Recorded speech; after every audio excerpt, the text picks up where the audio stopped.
Unlock the power of your mind. This is Provocative Enlightenment with Eldon Taylor.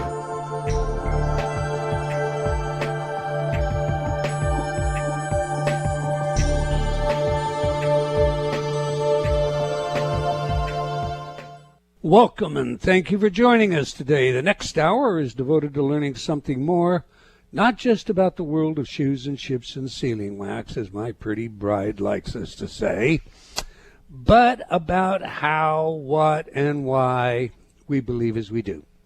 A time for the open-minded and a time for those willing to question what they think they know or what they may believe, those willing to be uncertain for an hour. I'm Eldon Taylor, and this is Provocative Enlightenment. All right, my partner Ravinder is here in the studio with me, looking gorgeous as usual. So, Ravinder, say hello to everyone and tell us, why do you like this world of shoes and ships and sealing wax? Well, that is so funny. First of all, that's a bit of flattery going on there, so you're after something. Hello, everybody. I'm sorry about that.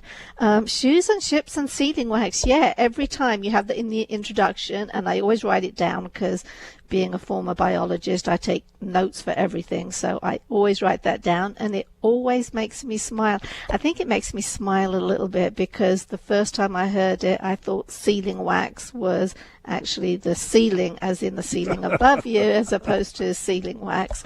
I don't know why I like it. I just think that's just a great expression for the world. It's just normal. It's just down to earth. It's just the way things are. It makes me smile every time. I love it. Sorry. Don't be sorry. All right. In this week's Spotlight, I want to discuss something many take for granted. For years, there has raged an argument on college campuses across the globe. Since the subconscious appears to make more than 90% of our choices, is there really any such thing as free will? The fact is, ever since the pioneering work of Benjamin Libet and his observation of cortical evoked potentials, specifically the P300 wave, scientists have theorized that the conscious mind is the tail being wagged by the subconscious. In other words, and the hard data bears this conclusion out, the conscious mind makes up reasons for why we do what we do out of an inherent need to understand the world.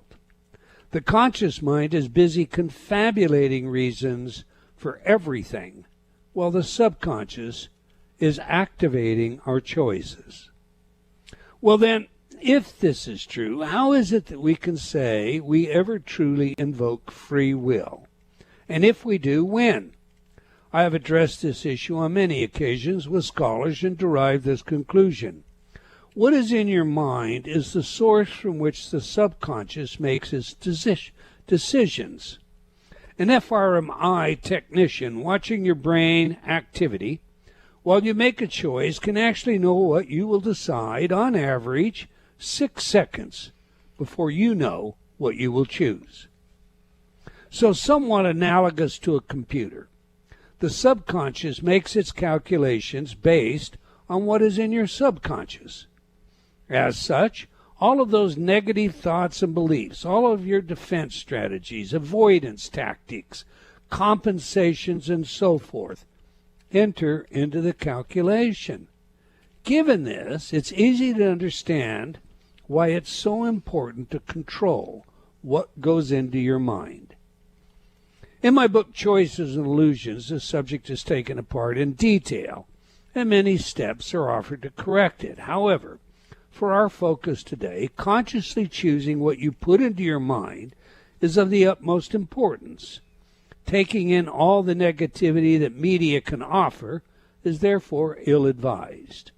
You really don't need to hear about sickness commercials or watch Get Even violence or hear about your deficiency because you don't have this or that product. Just remember, when you fly off the handle because someone cuts you off in traffic or in some other way infuriates you, ask yourself, what is my programming that causes this? In the classic movie 2001: A Space Odyssey, it was AI's programming that caused its behavior. Al's AI. Our own biocomputer can and often does sabotage our best intentions. So, here are a few practical things that science has shown can turn this all around for you. First, mindfulness training will allow you to become aware and change your negative programming. Affirmations, subliminal programming, hypnosis, meditation, etc. will facilitate changing the way you talk to yourself. Making it a habit to wake up and say thank you while you put a big smile on your face will bathe your body in endorphins and put an optimistic outlook on your day. That strengthens your immune, endocrine, and optimal operation of your ANS system. Singing for 10 minutes releases stress and buoys you up with a flurry of endorphins. When you make an effort to present your best positive self, you will build likability. This leads to a community, including all of the service personnel that you deal with, in the grocery store, the bank, the restaurant, and so forth, and a sense of belonging, which in turn leads to a long, healthy life. 5 simple steps we can all take at no cost. Remember, if you are to have any free will, it will come as a result of what you have chosen to put into your biocomputer, upon which the calculations will be made. Change the content from GIGO, garbage in, garbage out, and you will change the outcome. Those are my thoughts. I welcome yours as always. What about you, Ravinder? What do you think? You know, that's the basis of everything we do. That's the basis of the work we've done for the last 30 years, is taking conscious control of the programming in your subconscious mind. It makes a vast difference. I look at my own life and everything I've done and everything I've achieved, and the bulk of that comes down to putting into practice all the stuff that we teach. I've still got more to learn. There's always, you can always reach higher. What we always say around here is how high is up, and that's what my life is about, and that's what I like to teach too. All right. Well, it may be a bit of a cliche, but in very many respects, thinking is destiny. Absolutely. We're going to talk about some destiny that has to do with expectations all around the educational system today. One of my favorite subjects, and I'll put education in quotation marks because, well, I have issues with that. All right. Every week I read some of your letters as our way of involving you while paying respect to the very important role you play in making this show successful. Our last show featured Mark Anthony. He did some very impressive stuff. Richard wrote, "Great show. I kept trying to get in on the phones, but it wasn't meant to be. Man, was he spot on over and over." Lisa wrote, "I loved the show. He was amazing." Tom wrote, "I can't wait for him to come back to your show." Well, Tom, he'll be back in September. He'll be taking your calls again, and we'll just see how that goes. All right, moving on. Lauren wrote, "Hi, I love your InnerTalk programs." And Jackie wrote, "For years now I've been stuck in a rut and getting nothing accomplished in my life. So I began listening to your Prosperity and Abundance InnerTalk program all day and at night while I was sleeping. 3rd week into listening, I started marketing again and working on my business, working daily and having a routine down, which I felt was difficult to do before. And I credit your InnerTalk program for it. My business has grown exponentially. Thank you for helping me get my motivation back." Well, thank you, Jackie. And Ravinder, there's an example. I mean, we sometimes get our minds just slow. I can't get to it today. I just don't feel like it. And maybe I'll do this, And when we do that, when we allow that stream of consciousness to deteriorate our excitement, our motivation, our enthusiasm, our tenacity, etc., well then, thinking is destiny, isn't it? It absolutely is. All right, now to today's show with Professor Pawan Dhingra. So let me tell you a little about Dr. Dhingra. First, he's a professor of American Studies at Amherst College. He is a former curator at the Smithsonian. He is the author of multiple award-winning books. His most recent is Hypereducation, Why Good Schools, Good Grades, and Good Behavior Are Not Enough. And that's the subject of today's show. And you're going to want to get this book. If you've got children or grandchildren, you're going to want to read this, and you're going to want to augment some of the changes and recommendations that he has. It is a great read. All right, back to Professor Dhingra. He and his work have been profiled in the New York Times, National Public Radio, the Washington Post, the Wall Street Journal, and many more. Professor Dhingra is a sociologist, earned his Ph.D. from Cornell University. He joined Amherst College after serving as professor and chair of sociology and professor of American Studies at Tufts University. All right, on that, let's get him in here. Welcome to Provocative Enlightenment, Professor Pawan Dhingra. Hi, thank you for having me. It's a pleasure to be here. No, it's indeed our pleasure. Listen, you heard me pitch your book, and we'll get to your book in a minute, but we like to learn three things from our guests on this show, Professor. What is the message, who is the messenger, and how do we use the information? To that end, please share with us what you're passionate about and why. That's a great question. So what I'm passionate about is understanding better why certain groups have doubled down on education in ways that others in neighborhoods and around the country find troubling. So I'll be more specific. We have this stereotype of the tiger parent, one who is so focused on education that it's actually to the detriment of their children. And there's a lot of conversation about how that's hurtful for kids, how there might be some academic benefits, but other kinds of costs. We realize there's other better ways of parenting. But in all this conversation, we actually have not heard from parents who actually do double down on education and prioritize it above other things. Yes, we know about some kind of high-profile books that are more sensational than informative, but we actually don't give time to listen to those whom we're critiquing. And so I wanted to listen to those people who, on the surface, are ones you would caricature as tiger parents, and hear their motivations, how much they care for their kids, and also talk to a lot of teachers, other educators, school principals, people inside and outside of the school system about what they think about this practice of doubling down on education, even for young kids. And I talk to the kids themselves. What do they think about having to spend time after school in other academic settings? What do they like about it? What do they dislike about it? And so I wanted to bring to light this new trend that we're seeing in education of more and more after-school studies, and at the same time try to get past some of the stereotypes and caricatures that we use. I think you did a great job with detailing exactly what you discovered in your book, by the way.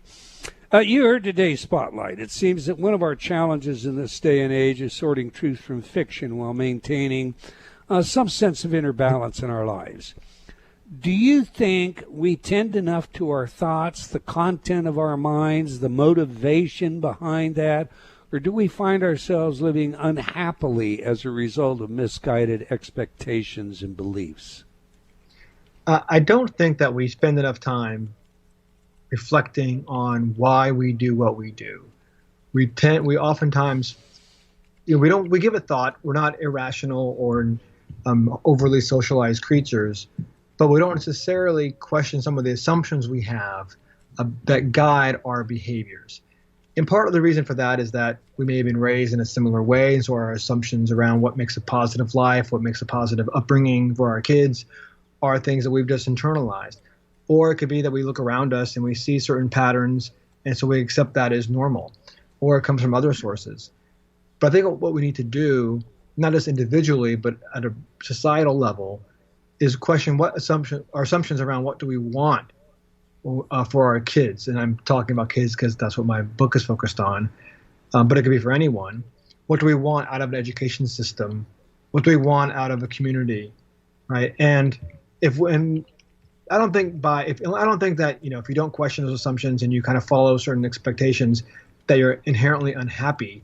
but I do think that you could be happier. You could unlock other pathways and other potentials if not just you, myself, question some of the habits that we've taken for granted.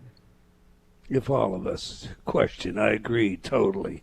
I want to get to your book and to specific questions on your book, but first, I've got a couple of others. You're a pretty prolific guy, and some of your opinions and ideas can be somewhat controversial. In a recent article you wrote, quote, Governor Andrew Cuomo has earned high marks from many in regards to his coronavirus response, but in the realm of public education, he has made a serious mistake in partnering with Bill Gates to reimagine education, close quote. Now, I'm not going to take issue with you regarding Cuomo's treatment of elderly at risk, and I don't think you intended in this comment to refer to that, but okay. Please unpack for us the problem with the Gates Foundation proposal. Well, thanks for bringing that up. I know that Bill Gates is, a major influence, obviously internationally, nationally, but especially locally where we're talking. So Bill Gates has been, and I'll be specific about the Bill and Melinda Gates Foundation work on education, which they themselves, Bill Gates himself, has made major missteps. For instance, in the effort to create small classrooms, which led to major changes in schools across the country. Years later, he wrote that, published, a piece saying it did not have the results that he intended, that the foundation thought that it would.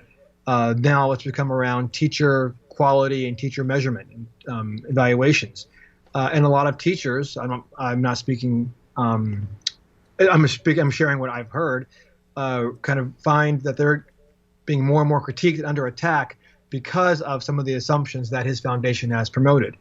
And so there's reason to question the Gates Foundation's work in education per se, and to assume that someone of his stature and his knowledge and his expertise and his wealth inherently carries the answers to certain questions that we have, I think is misguided. And again, I can point to some of his Bill Gates' own writings to that point. So, and the piece ends to say that I'm not suggesting that Bill Gates or others others outside of education don't have a role to play. They can, but to put them in the driver's seat and ask them to reimagine education, as Governor Cuomo did, I think is a mistake. Gotcha. I would totally agree with that for what it's worth, but that's not my expertise. I have passed to your power. In an article published in the Journal of Intercultural Studies, you wrote, quote, the children of immigrants raised in the USA, i.e. the second generation, have become a central focus in understanding immigrant adaptation. As a result, second-generation Indian Americans further their Americanization in overlooked ways and more deeply than expected, close quote. Now, I have two sons who are both computer engineers, graduates of the University of Washington, and my wife is from India. She is Indian, so I have some personal interest in your insights here. To drill down some, please flesh out for us these overlooked ways. Oh, yeah, thanks for asking. And I appreciate bringing up that article, which I forget the date on that, but it's really great to reflect back on that. So some of the overlooked ways, some of the most standard ways we think about assessing how Americanized the children of immigrants or immigrants become are through, are they speaking, what's their preferred language at home? Is it English or is it their native or their heritage tongue? To what degree do they marry someone of their own ethnicity or they marry outside their ethnicity? Those are some of the more standard ways, and there are others obviously, of assessing how Americanized immigrants have become and their kids have become. But there are other ways we can think about this besides those kind of more blunt, but still useful measures. So, for instance, even if a group maintains its ethnic language and prefers to speak it at home, does not mean that they aren't Americanizing and assimilating in various ways. So, for instance, even asking your children to go to college and hoping that they will, even asking your kids to go to college can lead the kids to out of the house and maybe far away from the house into another part of the country, another part of the state at least. And when they do that, they're outside of the family realm and end up meeting people who are different than them and end up forming relationships that Americanize them in ways that parents can't anticipate. Another example would be people who are in the workplace. Even if I speak a language at home and I'm very committed to my culture and I want to maintain my heritage through my religion and through whom I marry and how I raise my kids, doesn't mean that when I'm at the workplace, I'm not actively asserting myself in a way that fits the expectations of what standard employees do. So I can be quite Americanized in realms that you won't think about because you're just focused on one way of assessing how ethnic, how traditional I am. Even gendered attitudes can change over time, and we see a lot of evidence of that, which as women spend more time in the United States, their attitudes around gender roles change. And that's another kind of subtle way that people can be Americanizing that we don't normally capture. So there's different ways in which this can happen outside of the more standard ways, standard measures we do. Okay, as a bit of a follow-up, our university, particularly right now, seem to be instructing our students, their students, in the notion that America is inherently bad. And I don't know how to approach this other than when I speak to my sons, their peers, and one is 21, the other is 26. Their peers, the folks around them, they're all part of the protest groups. They hate America. They think, America is evil. They're educated today, and they're both honors students, so they went through the honors program at UW. They're both educated that, the evils of America are not something that older generations have really been informed about. And so across the grain, they seem to be rejecting America. How does that fit into this Americanization? Yeah, that's a good question. So there are ways in which you can become Americanized that don't fit. You can Americanize culturally that don't necessarily align with an ideology or with a politics. So even the act of being educated in American history and having very kind of nuanced takes on, I used to think America was, X, and now I think it's Y. And I'm maybe involved in a protest movement that's local or national. Then even the act of joining a protest furthers one's kind of entrenchment in the nation. So there's a way in which how Americanized you are does not necessarily correlate with how much you love your country. You may, may have sharp criticisms of your country, but that doesn't mean you're not becoming Americanized in the process of forming and acting on those criticisms. So there's a distinction I would make between those two kinds of ideas. That makes sense. Okay, it does make sense, and I know the country is particularly divided right now, but it also seems that it isn't just divided between Republicans and Democrats and Republicans. It seems to be divided between the age groups, young and senior citizens particularly. The values there seem to be entirely different. Is that part of our education? I mean, I think that generational change is something of a well-established American tradition. So, I mean, I think that it's not uncommon, regardless of the moment, for teenagers and those in their young 20s to have a different outlook on the country than those in their 70s and 80s. So, I mean, that I don't know if I think that's somewhat to be expected. I'm not sure. Go ahead. Sorry. Okay. Yeah. Our educational. Education We're stepping on each other. Go ahead, sir. I apologize. Please go ahead. I apologize. Our educational system was essentially copied from a Prussian system in 1812, and it's well known to be a tiered system. And when I look at the system, and when I listen to what you're saying, Are you admitting that it's more about socialization than it is genuinely teaching people how to think? No, I would not suggest that education system is about socializing youth into a certain mindset rather than teaching them how to think. I think that as we learn more about our country's history and about other social facts or social trends, then we may start to question some of the things that we learned in the past. And so we may revise or even rewrite our history books. And so I'm not suggesting that education is just an objective transmission of facts and knowledge that's not shaped by its social conditions.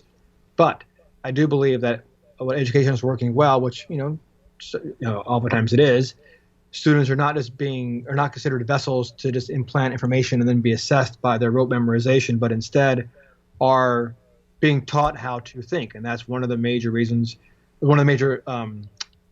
questions that we have around how well educated someone is. Less about what they believe and more about how well they can defend what they believe. Okay, that's a good answer. I'm reminded of a very famous statement. The victors write the history books. We have a hard break. When we get back, we'll pick it up. We're speaking with Professor Pawan Dhingra about his work and book, Hypereducation, Why Good Schools, Good Grades, and Good Behavior Are Not Enough. Again, this is a great read. Go get the book. You can learn more about our guest and his book by visiting his website, pawandhingra.com. Now, let me spell that for you. PAWANDHINGRA.com. pawandhingra.com. All right. Do please stay tuned. We'll be right back. You're listening to Provocative Enlightenment with Eldon Taylor. New scientific research has repeatedly demonstrated that the power of your mind can do wonderful things if you believe in yourself. Indeed, it can literally change the brain, increasing cognitive abilities, rewiring connections, and even adding gray matter. And all you have to do is invest a little time in tuning your mind. The perfect toolkit for just that is the patented and proven effective InnerTalk technology. InnerTalk changes the way you talk to yourself, and that changes everything. For when you truly believe in yourself and your own abilities, magic happens. InnerTalk has over 300 programs to choose from, ranging from health and wellness to prosperity and success.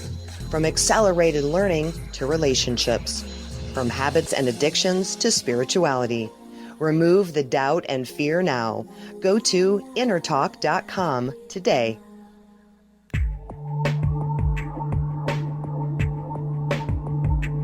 Unlock the power of your mind. This is Provocative Enlightenment with Eldon Taylor.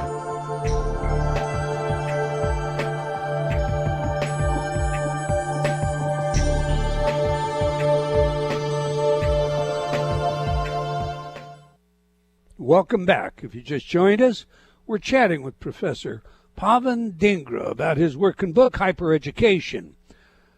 Now, I gave you the wrong website. Let me correct that. You can learn more about our guest and his book by visiting Pawan H.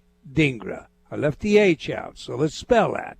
PAWANHDHINGRA.com. You can also just search him, use Google, and you'll get all kinds of links, including pages to get to his book. All right. Every week we ask our guests for their favorite music that has some real meaning to them. Music psychology, as you know by now, is a field of research with practical relevance in many areas. It is a special interest to me. And so your chosen music, Professor, is Talking Heads. This must be the place. So please tell us, why is this music important to you? And more importantly, how does it inform us about who you are? Oh, I'm not sure. That's a great question. And by the way, thank you so much for asking for the song. It was a nice touch that I thought it was really sweet. And I'm not sure the song speaks that deeply about me. I like the Talking Heads. I kind of like the musical movement in which they were part of, that kind of post-punk new wave movement when it started out. And this song is a softer side to them, while kind of being a sweet reference to how people can be in love, and then once you find that person, then you are at home, and wherever that might be physically. And so that's what I take the song to be. I never really looked into it deeply. Anyway, that's my own taking. And I really like the song, and I think we quoted from that song at my wedding, so it had a special place for me. Well, that is special then. That's a pretty important song. All right, let's go to your book. What do you mean by hypereducation? So hypereducation, by that I mean, as I mentioned, I think at the very beginning, more and more families, we're seeing a new normal, I would say, in parenting, especially among middle class or higher income families who are putting their children in after school education. And that can be like, I'm not sure if you've heard of these Kumon learning centers that are really popular. Yes. They're all over Seattle. They're in, Bellevue, Renton, Kirkland, a lot of places. As an example, I'm not trying to focus on them per se. Even though your kids are doing just fine in school, and they may attend schools that parents are, relatively happy with, there's a sense that parents want their kids to be in extra education outside of school because you just don't trust that the kids will be competitive in education or get an adequate education otherwise. And so we're seeing parents put their kids in these after-school learning centers at a much faster rate than before. And we're seeing parents put their kids in academic competitions, even if the kids themselves aren't personally drawn to them as much. And I want to understand, well, what is this new normal that's impacting our school systems? When we talk to teachers and other educators, they see this going on, and they see the impacts in their classroom in ways that they don't always appreciate and sometimes are quite worrisome. That's what hypereducation refers to, this new normal that we're seeing. Because it's not just, soccer and gymnastics that your kids are in. It's also something else, academic, and why it matters, right? Just to quickly get to that. Especially why does it matter for people that aren't involved in it? Exactly. That's exactly what I start with. I make that very clear, and I'm glad you let me focus on that.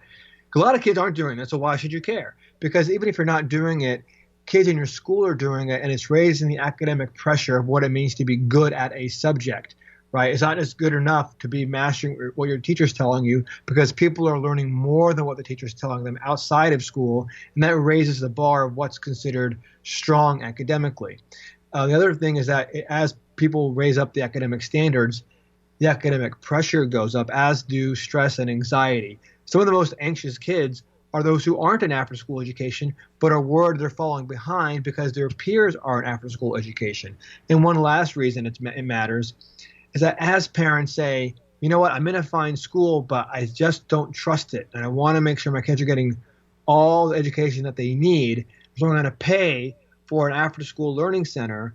It's another attack, not necessarily intentional, but implicit, on our public school system as able to properly educate our kids. And why that is so significant is that when we talk about the problems in our public school system, even before remote learning, we're talking about primarily those who are underserved, under-resourced in our schools, lower income, students of color, those in rural areas, or what have you. But we would assume that students in well-ranked, well-resourced schools they're not the ones we're worried about. They're being served by this school. And yet these are the families I'm studying who are actually saying, no, the school is not serving us either. So it seems the school can satisfy no one, right? And people are looking for options outside the school in the private marketplace as a result. So there is a concern about where does our education system lie? Are our schools doing enough, even when we think they should be, even when they think they are? Yeah, I had my sons, my wife and I, not just I, in public school. In fact, we homeschooled the first 4 grades and then moved them into public school. And then in high school, actually middle school, because it was middle school where I was told, you don't want to keep your boys in public school here. You want to put them in a private school. You want to take them out. I was told that by one of the math teachers in the middle school. So we did. We put both of my sons in a private school, in Gonzaga Prep. And the difference between the education that they received at Gonzaga versus the education in the public school system, everything from classes that were made available that didn't exist to how they scored on the various SATs and whatnot for college admission were dramatically different. So is it fair for a parent to look at public school and say, they suck? They just they do not provide the kind of education that this country should provide. And in the data, and I'm sure you know the data, comparatively against all other nations, we don't do well at all. Well, is it fair for parents to criticize their public schools? I mean, I'm not going to judge what any one family does for their kids. That is by no means my place, and I make a point not to do that. That's one. This to be, instead, I want to point out there's just growing trends that are shaping education. And while any one decision may make sense for a particular family, the cumulative result of these have broader impacts that we need to be aware of. And do our schools suck? No, actually. A lot of the differences we see in, let's say, international standards, international comparisons, which is a great way of measuring how our national level school system, when the U.S. does not perform at the same level as other peer nations, let's say in student, math, for instance. STEM, all the STEM classes. Right. A lot of that is because of the gross inequalities we have in our school system, our class inequalities in our school system. If we just pull out the scores of those students who are of higher income in the U.S. And compare that internationally, we do just fine, actually. So the real issue, or how well, if not higher income families than well-resourced schools. So the real issue is less about the inherent failures of our school system. The real issue is the inequality within our school system, I would say. Okay, but, and I guess I'll just play devil's advocate here for a minute. The local high school is supported largely by property taxes. And all the time that I was paying to put my children through private school, I was paying tax money to cover public school. There's no out on that. In other words, the same amount of money goes into public education, whether you put your children in private school or you don't. But what you're saying is that if you have a little better income, you can afford to put them in a private school. You put them in a private school, we could take those students and compare them internationally, and they would do very well. But the public school, who's not been robbed of any funds whatsoever, who indeed maybe has had less pressure put on them because these brighter students, at least as a result of their education, aren't competing with them, they're still doing miserably. So I'm asking you, how do you justify separating the two as though taking out private students or students that go to private school somehow damages the public school? So again, I wouldn't agree that they do miserably, but that's not the point of the question. The question you're asking is, when you pull students out of the public school and put them in private school, and in the public schools, students still do poorly, right? Then then the question then is, how do you explain them doing poorly, given that the public school, some of those kids left the private school? The issue, there are various things around this, right? When you pull students out of public school and put them in private school, which again, I think it can be fine. I'm not that, concerned about personally. What happens then, and it might not be true for you or for any particular family, but the family's engagement with the public school declines. And then the appetite for, let's say, voluntarily increasing your taxes to pay for the public school system also declines because you don't have a child in there, not you per se, but that parent doesn't have a child in there, and therefore the motivation goes down. There are ways in which pulling kids out of the public school system can impact the funding that the school system gets. And sometimes in some states, property taxes, of course, shape public school funding, but there's also a per pupil funding measurement as well. And so the more students that leave an area, right, schools can lose money as a result. It's not like the money always just goes there no matter who goes to the school or not. So it's more complicated than I think that. And again, I don't think that our public schools are failing miserably. I think that some are underperforming for sure, but I wouldn't say all of them are. I've never heard that articulated before. So are you saying that public schools are really opposed to families, seeking supplemental education or alternative education? No, I mean, the public schools aren't opposed. In fact, so one place that your listeners may know of is called Mathnasium. One of the fastest growing companies of any kind in our country, and that is an after-school math center. So again, my point being that this is a major trend going on. And by the way, it's a trend that's growing under COVID. So anyway, that's a different topic. But right. It partners with the public school system and hosts events inside public schools. Public schools are not anti-learning centers, but teachers see increased academic pressure and mental health challenges for students who feel pressured in part due to being already in a challenging public school curriculum and then adding after school education onto that when the child does not show a need for tutoring, right? So in other words, the child is not behind grade level, the child does not have trouble keeping up with grade level, but paying for after school tutoring still may be something that parents want.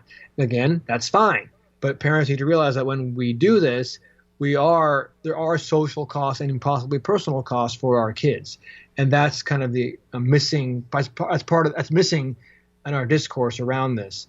But at the same time, like I said at the beginning, my goal is not to demonize these parents. My goal is to better understand them, because a lot of other parents who aren't doing this, but kids in their school are getting tutored, those parents do demonize the parents who are seeking tutoring without necessarily needing it. And so I wanted to shed light on the meaningful motivations these families have that guide them to double down on education, even when, right, there's no clear external pressures to do so. You mentioned COVID. A lot of changes have taken place. Of course, in distance learning for a long time, it's just basically been looked down by traditional academia. And now everything is distance learning. Do you think this impact of COVID and all this distance learning is deteriorating the quality of the education our young people are getting today? Well, I don't think we know the answer to that yet. I hate to kind of punt, but that really is true. We don't know the answer in terms of at the higher education level. In terms of like primary school, there's a lot of evidence, and I'm not fluent in it, but that there was a loss of learning, or less education was able to be imparted. Again, especially based on the families that don't have the same resources as others. If you don't have an internet connection, if you don't have a quiet place to work, right? If you don't have parental guidance that's focused on your education inside of the home, then it makes it harder for those kids to excel, right, in the remote learning environment.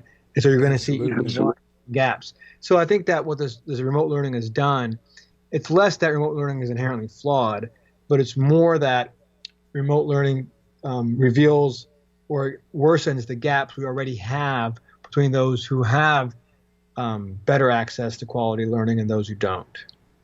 And I think you make a really good point about a very touchy subject right this minute that, I'm just going to have to ask you. You mentioned social costs, and now you just explained why it's so difficult for so many students to even keep up. What do you think about, should we put our children back in school this fall? I think that's a great question. I think it's on everyone's mind, obviously. I think ultimately that's a local level decision. I think that there's so many different factors. Beyond the ones we already mentioned, it's the teachers themselves and the administrators. How safe do they feel? So I think depending on the locale, if the virus seems under control, if the school has protocols that teachers can buy into and that families and kids can buy into, then yeah, I think that's great. But I don't know but you can't make a blanket assumption or extrapolate from a few schools to, to a whole state, much less the whole country. Good answer. Also very politically correct, Professor. Allison Pugh says about your book, hypereducation shows how race saturates the conversation about education. Is that true? In many ways, yes. And so part of I don't know.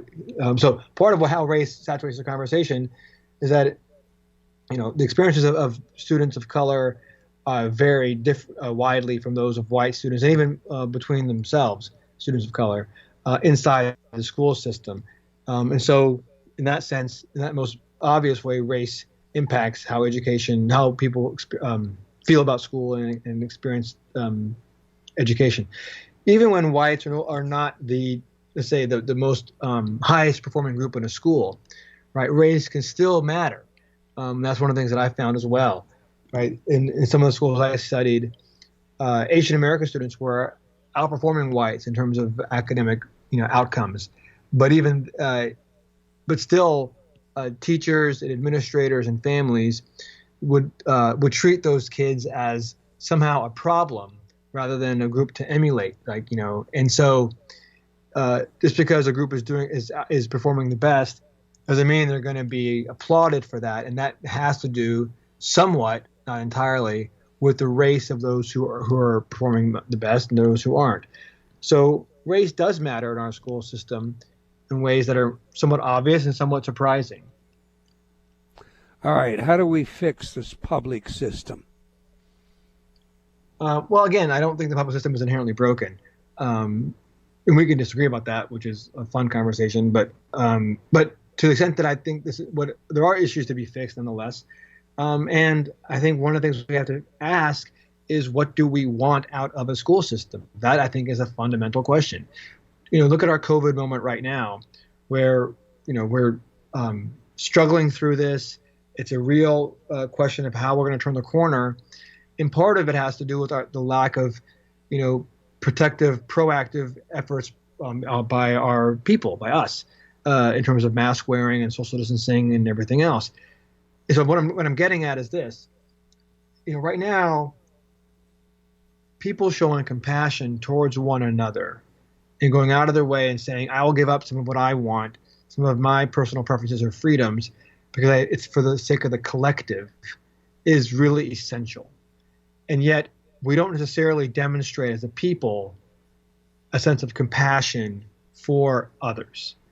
And to what degree can our school system, right, be educating students, not just in reading, writing, and arithmetic, but also in certain social values that we believe, that a locality believes are really important, right? And that's one thing we can ask about our school system right now. Are we teaching our kids not just skills they need, but also in terms of getting ahead and acing a test and making it into college, but also... I'm sorry to cut you off, sir, but we are out of time. I want to thank you for sharing your work with us, Professor. It's a great book. I recommend it to everybody. We've come to the end of another episode of Provocative Enlightenment. I want to thank all of you for joining us today. I hope you enjoyed our show and will join us again next week, same time and same place, and do tell your friends. Until then, remember, wherever you are in the world, believing in yourself always matters.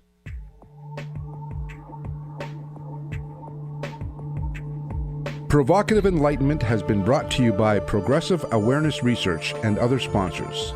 Provocative Enlightenment is a syndicated show and appears on other networks. For a schedule of show times, visit provocativeenlightenment.com. If you're interested in becoming a sponsor, write to Eldon at eldontaylor.com.